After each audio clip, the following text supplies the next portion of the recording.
नमस्कार दोस्तों, मेरा नाम है विजय कुमार और आप देख रहे हैं कॉमिक्स पिटारा चैनल को। दोस्तों, हम लोग कॉमिक्स पढ़ रहे थे आदमखोर भेड़िया, जो कि कोबी और भेड़िया की कॉमिक्स है। इसका पहला पार्ट मैंने अपने चैनल पे अपलोड कर दिया है। पहले पार्ट में मैंने इस कॉमिक्स को 25 पेज तक कवर कर लिया था। अब इस पार्ट में इसके आगे कहानी को शुरू करते हैं। मुझे लगता है कि उसने अपने गुलाम सेवकों को पुनः सक्रिय कर दिया है, जो उसकी मौत के साथ ही निष्क्रिय हो गए थे। निशा नाम की वो चुड़ैल उसकी सेवक ही हो सकती है। तो भी दोजक से उसका क्या संबंध? ये लड़की दोजक की बहन जामन्स है और इसके साथ है उसका पिता लासा। और इन सब लोगों में कोई इस लड़की का चाचा है तो कोई ताऊ या कोई चचेरा भाई या कोई अन्य रिश्तेदार। भेड़िया, अभी मैंने तुम्हें इनका अधूरा परिचय दिया है। जानते हो ये सब लोग कौन हैं? ये सब लोग दोजब सरदार बथुआ के वंशज हैं। ओह!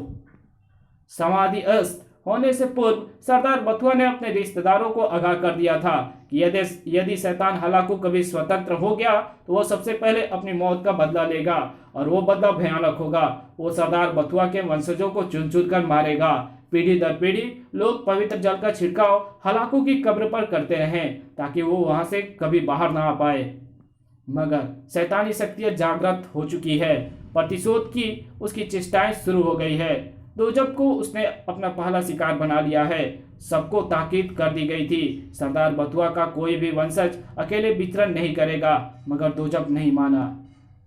यानी दोजब वाला खतरा आप सभी के सिरों पर भी मंडरा रहा है। हाँ, और ये लोग उनसे टकरा पाने में सक्षम नहीं है। भेड़िया,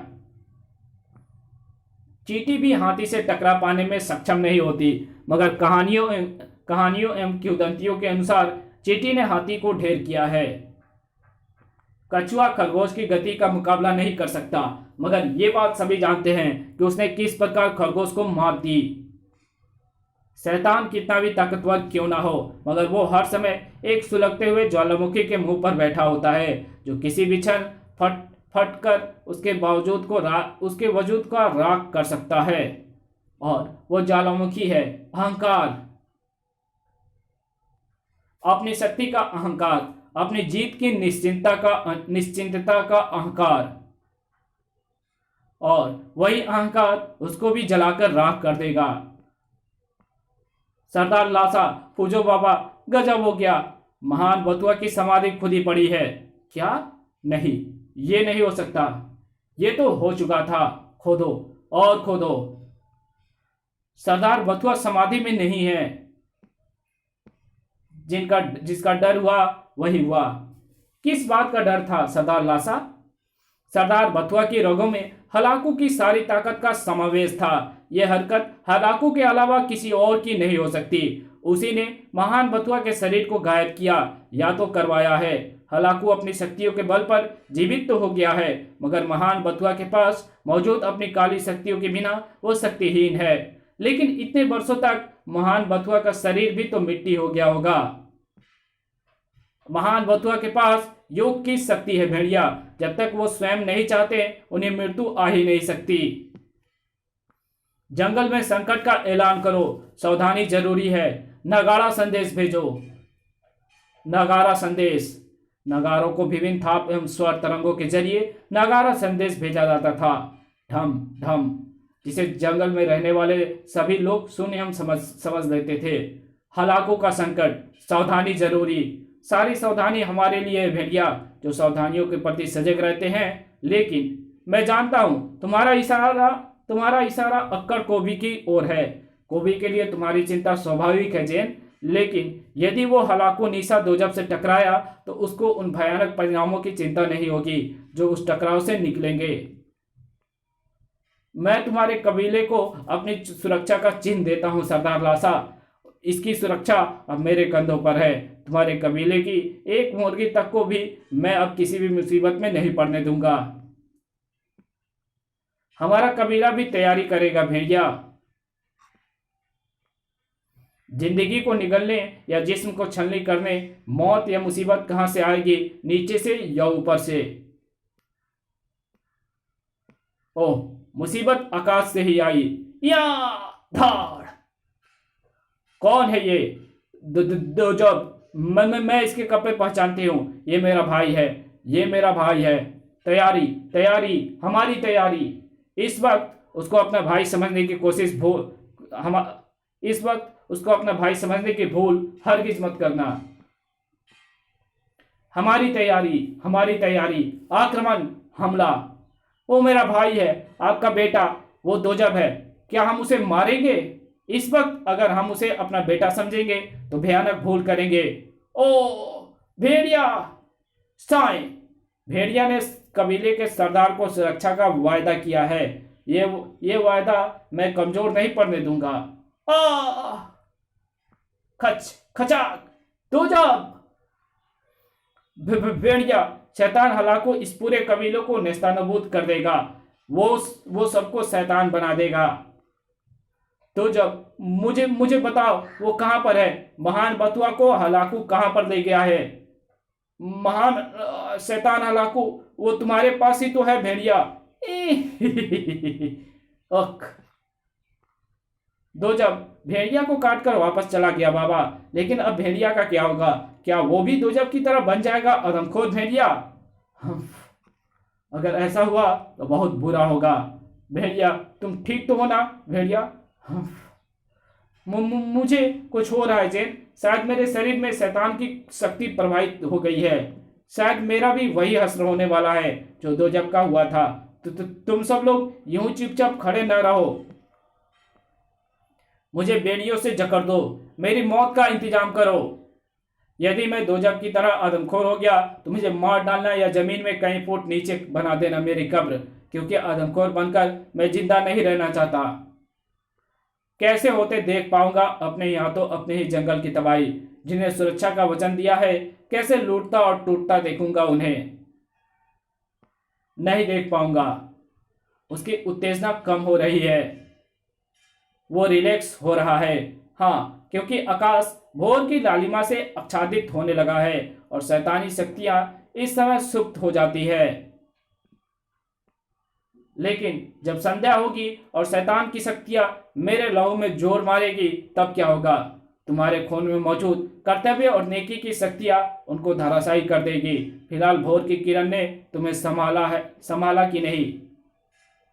तुम्हें दोजब द्वारा काटे गए अभी अधिक समय नहीं हुआ। मैं तुम्हारे रक्त में शैतानी जहर को घुलने से रोकने की चेष्टा करूंगा। हाँ, लेकिन अगर ये कोशिश सफल ना हो तो मुझे खत्म कर देना। अगर हलाकू को किसी प्रकार खत्म किया जा सके तो सारी स्थितियां फिर से सुधर सकती है। लेकिन यदि महान बथुआ की शक्तियों उसको मिल गई होगी तो उसको खत्म कर पाना मुश्किल हो जाएगा, क्योंकि शक्तियां प्राप्त करने के बाद वो महान बथुआ को भी नहीं छोड़ेगा। एकमात्र वही शैतान की मौत का दूसरा रूप है। दुनिया में ऐसा कोई सांप नहीं है जिसके बीच की कोई काट ना हो। हलाको नाम के उस सांप की कोई ना कोई काट अवश्य होगी बाबा। अगर होगी तो उसका लाभ तभी है जब हमें उसके बारे में पता हो। तुम कहाँ जा रहे हो भेड़िया? मैं जा रहा हूं जेन, मेरे पीछे मत आना। मुझे ढूंढने की चेष्टा मत करना। अब या तो मैं शैतान हलाकू का अंत करके लौटूंगा या फिर नहीं, नहीं, मैं ऐसा नहीं समझ सकती। मैं ऐसा नहीं सोच सकती। जेन, तुम कहाँ जा रही हो? कोबी की तलाश में। कोबी के बिना भेड़िया अधूरा है, ठीक वैसे ही जैसे महान बथुआ के जिस्म में समाई अपनी शक्तियों के बिना शैतान हलाकू शक्ति विहीन है। कोबी, कोबी, कहाँ हो तुम? कोबी गुफा में मिल गया। बच्चू, जब तू बोलेगा नहीं, मुंह से कुछ फटेगा नहीं, तब तक मैं तुम्हें छोड़ने का नहीं, चाहे तेरे फरिश्ते ही क्यों ना आ जाए तुझे छुड़ाने। कोबी, अरे जेन प्यारी, तुम आओ आओ, आज तो बड़े दिनों में सूरत दिखाई। अभी 15 दिन पहले ही तो तुम्हें देखा था भेड़िया के साथ आम चूस रही थी। अरे तुम खड़ी क्यों हो? बैठो बैठो। अबे नामुराद, तो अभी तक यहीं पर खड़ा है? जा जाकर नारियल पानी ला, गुफा में तोड़ कर रखे थे ना। गुर्र, क्यों? लाता हूं कोबी। कोबी, जंगल मुसीबत में है। तुम्हारा जंगल और भेड़िया मुसीबत में कब नहीं होते? तुम्हें तो हर वक्त उन्हीं की चिंता रहती है। एक मैं ही तुम्हें कभी मुसीबत में नहीं दिखता। मेरी कभी फिक्र नहीं होती तुम्हें। भेड़िया शैतान के कब्जे में है, वो शैतान बन जाएगा कोबी। बन क्या जाएगा, वो तो है ही पक्का शैतान। ले आया नारियल पानी, अबे दे। क्यों, दे तो रहा हूं गोभी देवता। ले जैन प्यारी, मीठा नारियल पानी पियो। को भी समझने की कोशिश करो। मैं, ओ बुढ़े, ये तो नखरे दिखा रही है। तू पिएगा? वहां कौन है? मुझे क्या पता, जंगली लकड़बग्घों का झुंड घसीट कर ले जा रहा था। मैंने देखा तो भगा दिया और बुढ़े को यहाँ ले आया। यहाँ पर ये कुछ बोलता ही नहीं। गुस्से में आकर मैंने इसको वहां टांग दिया। कमबख्त जब तक बोलेगा नहीं उसे छोड़ूंगा नहीं। इसका शरीर तो मिट्टी से सना हुआ है, उसको नीचे उतार कर देखना होगा वो जीवित है या नहीं। तुम कहती हो तो उतार देता हूं, मगर उसको छोड़ूंगा नहीं।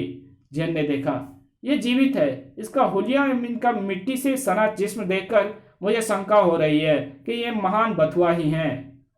ये योग निद्रा में है। इसका मतलब समाधि को भूखे लकड़बग्घों ने ही खोदा था और वही ले उड़े थे महान बथुआ के शरीर को अपना भोजन बनाने। ओह कोबी, तुमने इनको बचाकर बहुत बड़ा काम किया है। क्या सच? अब इनको योग निद्रा से जगाना होगा। रात भर जागने के बाद भेड़िया की आंखों से निद्रा कोसों दूर थी। मुझे उम्मीद है कि मेरे कदम अनायास ही उठ रहे हैं। ये मुझे शैतान हलाकू के पास ले जाएंगे और ऐसा ही होगा मेरी रगों में दौड़ते शैतान के कीटाणु के कारण। ओह, घने वन में बनी ये पुरानी इमारत। सूर्य पश्चिम में उतर चुका था। ओह आह! सूर्यास्त और चांद के आगमन के साथ ही शैतान कीटाणु मेरे शरीर में खलबली मचा रहे हैं। वो मेरे संपूर्ण वजूद पर अपना अधिकार करने की चेष्टा करेंगे। अपने शरीर पर होने वाले परिवर्तन को मैं नहीं रोक पाऊंगा, मगर मुझे अपने मस्तिष्क पर भारी नियंत्रण रखना होगा। मैं उसको पूरी तरह से शैतान के नियंत्रण में नहीं जाने दूंगा। मुझे अपनी भेड़िया ताकत का प्रयोग करना होगा। हे भेड़िया देवता मदद, हे गुडराज भाट की मदद। धार! ओह, दूजब आ गया। ये महान हलाकू के चरण है भेड़िया, जिनका तू थोड़ी देर में पूरा गुलाम बन जाएगा। इनको छूकर अब तो भी करेगा मेरी गुलामी। मैं दोजब एवं निशा जैसा बन रहा हूं, मगर मुझे अपने मस्तिष्क को एकाग्र करना होगा। अपनी सोचों को मैं इस शैतान को सुपुर्द नहीं करूंगा, क्योंकि पूरी तरह शैतान बनते ही मुझे इस शैतान हलाकू को डसना है। ये तूने क्या किया? मुझे काट लिया। शैतान हलाकू की जय हो। शैतान हलाकू, उस सन्यासी बथुआ का पता चल गया है। आपको क्या हो रहा है महान हलाकू? तुम भी डसे जाओगे। मुझे वहां ले चलो। अब उसके शरीर में मौजूद मेरी भेड़िया, अब उसके शरीर में मेरी शक्तियां ही मुझे बचा सकती है। उफ, शैतान भेड़िया, तुझे तड़पा तड़पा कर मारूंगा। जैन महान बथुआ की योग निद्रा से जगाने के प्रयत्नों में अभी तक सफल नहीं हुई थी। इनकी योग निद्रा नहीं टूट रही है। कोबी, मेरी एक गदा खोपड़ी पर पड़ेगी तो अपने आप टूट जाएगी। हे भेड़िया देवता मदद! हलाकू की गुफा में प्रवेश ने जैन के मस्तिष्क में खलबली मचा दी। ये हलाकू है कोबी, इसको छोड़ना मत। ये महान बथुआ का शरीर लेने आया है। हलाकू को आखिर मिल ही गया ये बुढ़ा। निशा, तुमने अच्छा काम किया। धड़ाक! इसका तो मैं बथुआ का साग बना दूंगा। इसको छोड़ूंगा नहीं, इसको तोड़ूंगा और ऐसा तोड़ूंगा कि फिर जोड़े नहीं जुड़ेगा।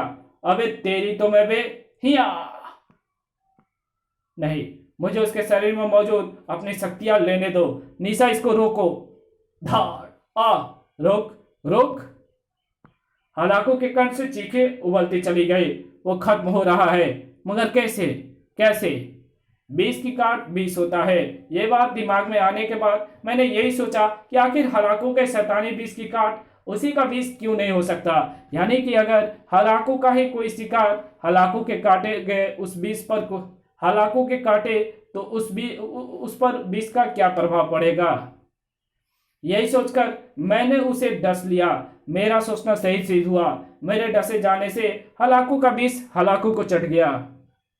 हलाकू को चढ़ गया और मुझ पर से उतर गया। ये चमत्कार ही है जैन। सदियों से जिसे मारा नहीं जा सका था, आज वो काली ताकत हमेशा के लिए समाप्त हो गई। और ये देखो, निशा ठीक हो रही है और हलाकू के मरते ही उसकी शैतानी ताकत का प्रकोप इस पर से हट चुका है। हाँ पुत्री, महान बतुआ की योग निद्रा अब टूटी।